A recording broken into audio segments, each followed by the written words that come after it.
Good morning. So today I want to revisit a very famous story and maybe see it in a different light. This is a story about Rabbi Akiva, and it is told not necessarily as a story that really happened, but more as a story that tries to illustrate who was Rabbi Akiva. So the story goes like that. בשעה שעלה משה למרום, מצאו לקדוש ברוך הוא שיושב וקושר כתרים לאותיות. When Moshe went up to heaven to receive the Torah, he saw that God was in the process of writing the Sefer Torah. But he's not writing, the text is also already written, but what God does, he adds the crowns on top of the letters. It's called in Hebrew tiyug, losif tagim. You had the crowns. If you look at the letters of the Torah, each one of them is like a little crown. There's the letter sha'atniz gets shin ayin tet nun zayin gimel and tzadik that have 3 each, and the rest have 1.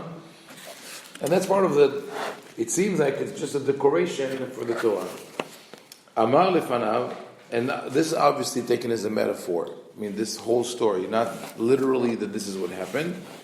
Amar lefanav ribono shel olam mi me'akev al yadecha. So Moshe says, why are you doing that? Why is it necessary? The letters are letters, and we can read them as they are. If you added nikud, we understand it's very difficult to read without the vowels. But if you have the text already, so why do you need the crowns? Amar lo, Adam ehad yesh she'atid liot besof kama dorot, ve'Akiva ben Yosef shmo, she'adid lidrosh al kol kotz v'kotz tilei tilim shel halachot. He says there's one man, or one, according to one version, it's Talmid Had, a disciple, who's going to live many centuries from now, and he is going to interpret every crown and learn from it mountains of laws. I mean, not only from the text, from the word, even the crown on top of the word for him will be a source to learn new halachot, which seems a little exaggerated. Amar lefanav ribono shel olam areu li. So Moshe says, please show me, I want to see that man. Can you show me who he is? Amar lo, hazor la'achorecha. Alach ve'yashav besof 8 shurat, ve'lo hayodea ma hem omrim. So he said, okay, let me take you to his class. So God travels with Moshe in time and brings him to the Bet HaMidrash, to the study hall of Rabbi Akiva. And as was tradition, he sits in the first row, but he doesn't understand. So he has to go back, because the way was that the best students sit in the front, and every time one of the best students in the front row is promoted either to be a teacher or a judge, everybody moves up. So Moshe comes in, they give him great honor because he's Moshe Rabbeinu, so they put him in the front row. He hears the discussion and says, I don't understand that. So okay, you move to the second row. He keeps listening to them, he doesn't understand. They move him back until at the end he gets to the 8th row. The 8th row is like out of the class. Those are external students. They're not even part of they're auditing, because the official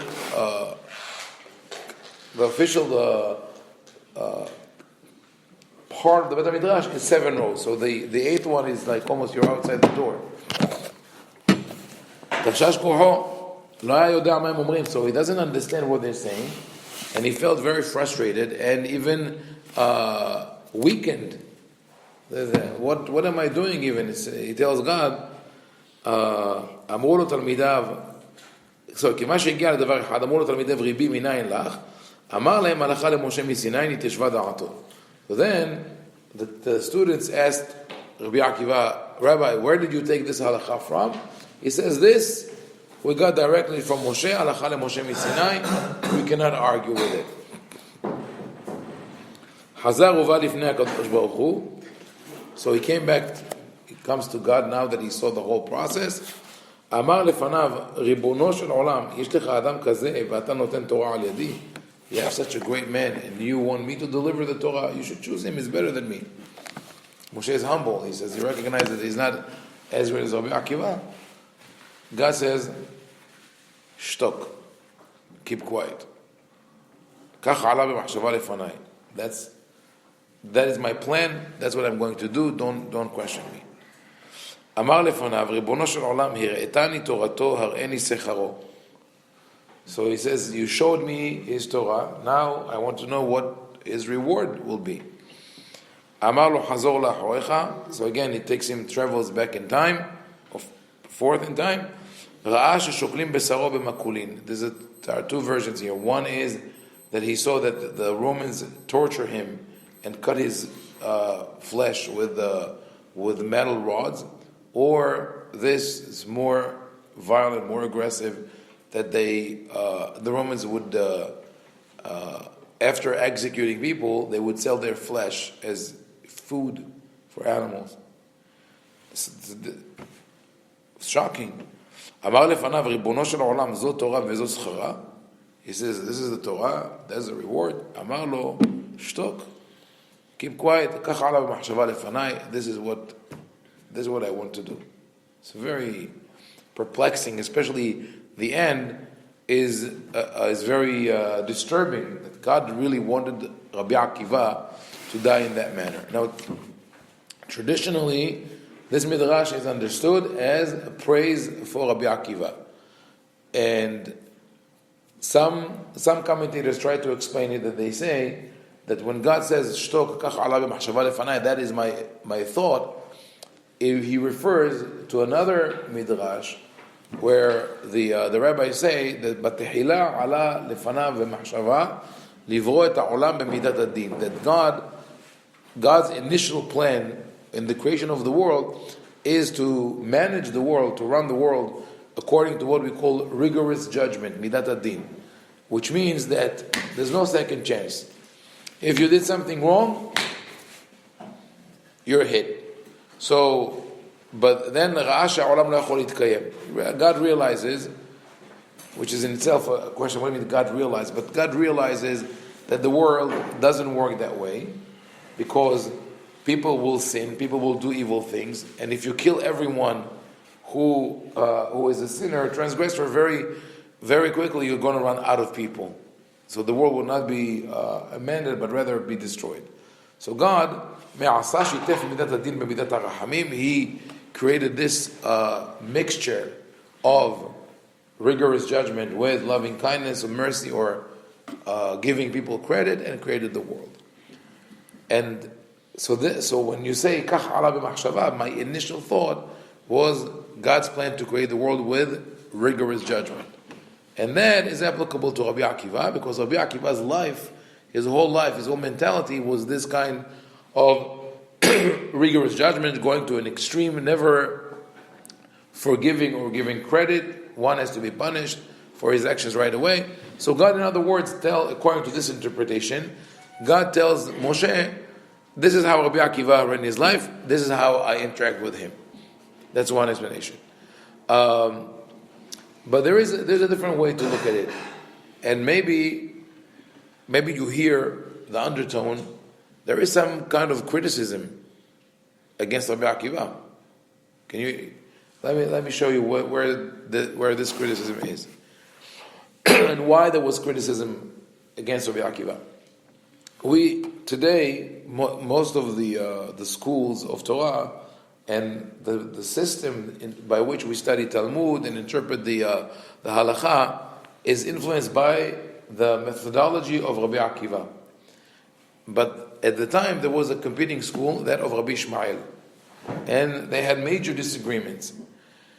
And those disagreements were mainly on the question of whether each and every letter in the Torah has a meaning and is there in order to teach us a new law, or the Torah writes in what we call the vernacular, the way people speak, and therefore there are certain words that are there just for decoration, what we call tiferet ha-melitza, literary devices. This is the main point of their disagreement. But it's crucial because it will determine whether you have 1,000 halachot, 1,000 laws, or 100 laws. And whether you could use certain words to learn from text, to learn from the text or not. And when I say today, most people adhere to the theology, to the methodology of Rabbi Akiva. How many times have you heard in speeches, in classes, or read in books, statements such as, we know that there's not one word in the Torah which is superfluous, which is not necessary, right? Everybody says that. But it's not true. That's things we know. How do we know? Where do you know it from? Who says that, right? And if you quote Rabbi Akiva, that I just quoted, Rabbi Akiva, who says every word is there for a purpose, even Rabbi Akiva says it only about the halacha part of the Torah, but not about the narrative. If Rabbi Akiva looks at Bereshit bara Elohim et hashamayim v'et haaretz, in the beginning, God created the heaven and the earth, he would not ask, why do you have the word et? Why doesn't the Torah says Bereshit bara Elohim shamayim v'haaretz, which could have been right? He would not look for the Torah to write it in a more concise way, because he understands that if you tell a story in a concise way, it loses its impact, its passion. So Rabbi Akiva never referred to the non-halacha part of the Torah. The dispute between the two rabbis was on the halacha part of the Torah, and it's important to understand why they have. What is the impact of this dispute? For example, the Torah says in a certain place, you shall rebuke your fellow man, and so you will not be held responsible. Right? Now, but in Hebrew, this is a construct that doesn't exist in English. Hocheach, tochiach.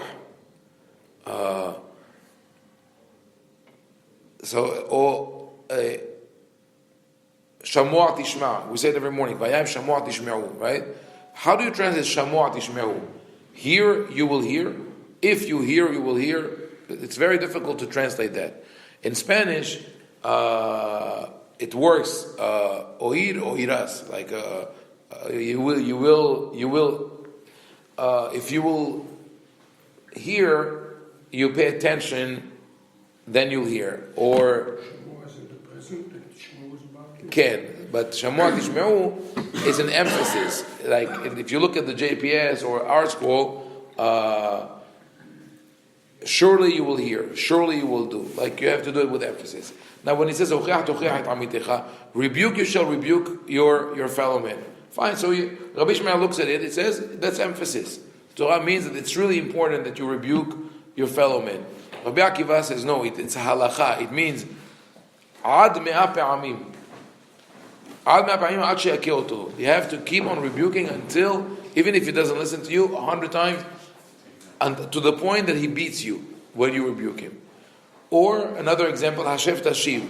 Hashev Tashivenu lo. If someone lost an object, lost an animal, you have to return it to him.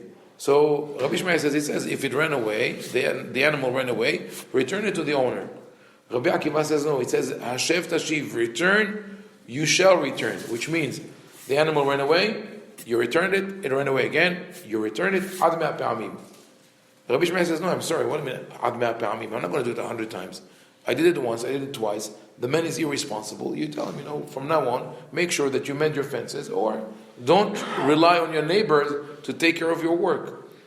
And there are 100 examples like that in the Gemara, where there's a repetition of the verb. Rabbi Shmuel says, Dibra Torah kilshon bnei adam. That's the way people talk.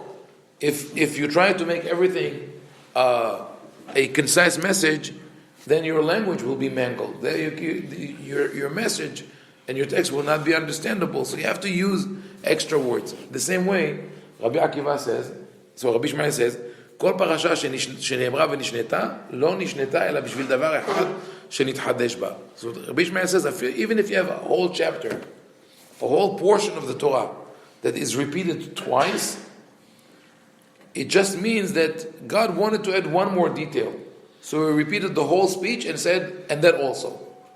So there's only one new concept to be learned from that. Rabbi Akiva says, no. If there's a repetition, every word teaches me something. So you realize that the scope of the laws, according to Rabbi Akiva, is much greater than that of Rabbi Shmuel. So to give you an example, what is when we say speak the vernacular, like Kilshon Bnei Adam. There's a story about a man who opened a fish store. He was a fishmonger. So he's very excited. The first day he comes and he hangs a big sign over the store, and the sign says, "Fresh fish sold here." A friend comes to him and says, "Oh, congratulations, I wish you luck." He gives him some salt and a dollar bill to put in a frame, whatever. And he says, your sign is too much. He says, "What do you mean too much?" He says, "Why do you need to put fresh? Obviously you're not going to sell rotten fish. Take out the word fresh. Just fish sold here." He says, "You know what? You're right." He takes a paint and he goes and he paints over the word fresh. The next day, another one comes to visit, another, congratulations. He says, the sign, he says, "You don't have to put the word here. When you fish sold here. Obviously it's here. You're not going to put a sign here. That was before the, signs on the highway. You only put a sign on your store." He says, "Take out the word here." He says, "You know what? You're right." Takes the letter, takes the brush, and paints over the word here. And of course, the following day, another friend says that you don't have to put the word sold, because obviously you're not going to give the fish for free. Finally, on the fourth day, a man explained to him that you could smell the fish for miles. And just, so paint over the sign, there's no need, right? So don't say anything. So Rabbi Shmuel says, this is the way, the Avdil, right? Look at the Torah. The Torah says, whatever the Torah says, the Torah uses 100 words to say something that you could have said with 5 words, but it wouldn't be the same when you read it. Maimonides, for example, Rambam wrote Sefer HaMitzvot, where he lists all the mitzvot of the Torah, and we read it sometimes on Shavuot. So you ever said and read through that is Shelo la'asot kach vekach, Shelo sheyasu bet adin kach. You get bored after 10 lines. When we read the Torah with all the stories and the narratives, and he said this and he said that, and literary devices, then you could relate to it. This is what Rabbi Shmuel says. But Rabbi Akiva is a jurist. He says, no, every word is there in the halachic text for a meaning. Therefore, now that we know that, we could say that maybe this midrash, this story, was written not by the supporters of Rabbi Akiva, but rather by his opponents. And they say, they tell him, Moshe Rabbeinu would not have recognized your Torah. Moshe Rabbeinu asks God, why are you putting the crowns on the letters? God says it's for a reason. The people of Rabbi Shmuel are laughing at that. They say, no, it's not for a reason. It's for decoration. You need decoration. If you come into the synagogue and you see the flags, today the flags are in honor of Yom HaAtzmaut. If you put flowers, right? One person would walk into the synagogue, why do you need flowers? How do they enhance the environment? No, we don't need to take it off. Actually, I had it about flowers. A friend of mine years ago came to Yerushalayim. I accompanied him because his wife was giving birth in Bikur Cholim, and he didn't know anything in the area, so I helped him navigate. Before Waze, I was his Waze. So he says, after we went to the hospital, he lives there, and he says, I need to get her something to eat. Where can I find something kosher? Okay, here, I go with him, Hof Strauss in Jerusalem, and we pass by a flower store. I say, why don't you get her also a nice bouquet? She just gave birth. Give her a nice bouquet. He's like, "Ma ta'aseh bezeh salat?" I was like, what is she going to do with it? Salad? I was like, okay, not everything has to be pragmatic and practical. Just this has a different purpose, right? So the same thing with the crowns of the letters. They're not necessarily there to teach us something, but rather as a decoration. And as a matter of fact, if you look at old scrolls a couple of 100 years ago, they used to have otiyot lefufot, all kind of various other decorations on the letters. Now we have only this. Anyway, so the school of Rabbi Shmuel here criticizes Rabbi Akiva. They say, you took the Torah to an extreme. You learn halachot from the crowns, which you didn't do. But they say, even from the superfluous or extra words, you should not have learned all the halachot that you've learned. Look, even Moshe Rabbeinu doesn't understand what you're saying. Or in other words, if Moshe would come back to life today, he wouldn't be happy with your Torah. And eventually, Moshe is only satisfied when he hears that Rabbi Akiva says Halacha le Moshe Misinai. So the school of Rabbi Ishmael is trying to sort of tell the other school, they say, you should go back to the origin, you should go back to the source. And then when Moshe asks what happened to Rabbi Akiva, he shows him how he was executed. And here is a certain criticism leveled at Rabbi Akiva, because that was the other dispute. There were two disputes between him and his colleagues. One was in the academic or religious field in terms of learning, like I just said, how do you study Torah? The other one was political. Rabbi Akiva was the leader of the spiritual leader of the Bar Kokhba revolt against the Romans, which was disastrous. The Jewish population was decimated. Eretz Israel was devastated. Hundreds of thousands of people probably were killed, if not more. And the rabbis told Rabbi Akiva, don't think that Bar Kokhba is the Mashiach. We spoke about it last year in the Omer. They said, "Ya'alu asavim bil hayecha, va'adai ben David lo ba." You're going to be pushing daisies before Mashiach comes. Don't go to war. Preserve the people as is. And he didn't listen to them, and he died. The other people were executed. So this Midrash says this was not the right approach. So now the interesting thing is that after all that, the criticism at the time, the failure of Bar Kokhba revolt, still people study along the lines of the Torah of Rabbi Akiva. So two things, in each field that he bequeathed to the future generations, is that with the failure of the revolt, the Bar Kokhba revolt, but the message was that you never give up.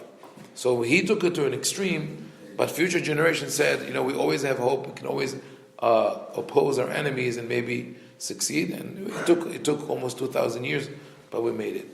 And in the field of learning Torah, I think the reason that his method appealed more to people is because we like order. Humans love order, we love patterns, we want to see how everything is connected. So when someone like Rabbi Akiva comes and presents a theory where everything is connected, everything has a meaning, it is more appealing than Rabbi Ishmael's system that says some of it has a meaning, the rest is decoration, so they rejected it. But probably today we have to go back and review and see where we could strike the balance in the understanding of the Torah that it will not take us to extreme. Baruch Adonai, Le'olam, Amen, Amen.